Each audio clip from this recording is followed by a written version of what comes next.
እንኳን ደህና መጣችሁ። እንኳን ደህና ቆይሽ። ደህና ናችሁ አሁን አይደል? የኢትዮጵያ ወንዶች እንዳለ የኔ ዕጣ እንዲደርሳችሁ እመኛለሁ።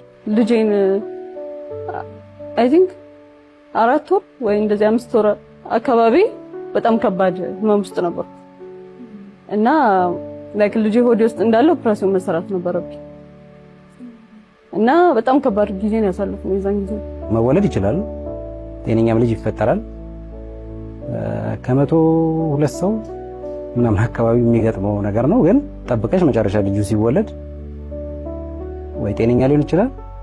ትዳር ላይ ቃል ሲገባ በጣም ከሚያስደነግጠኝ በህመሟ፣ በችግሯ፣ በሐዘኗ፣ በማጣቷ፣ በማግኘቷ ወንዱም እንደዛው ላልለያት ይባላልና ወልጄ አልልኩም ቤተሰብ ጋር እሱን ያረሰኝ የመጀመሪያ ልጄንም ሁለተኛ ልጄንም እሱን ያረሰኝ።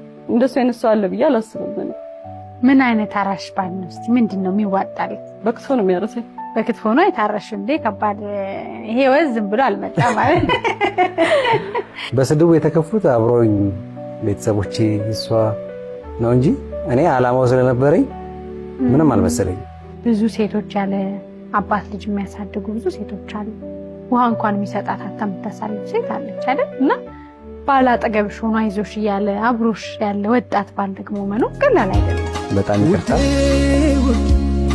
የኔው ነሽ ስሜቴ ባይን የሚገባሽ ውዴ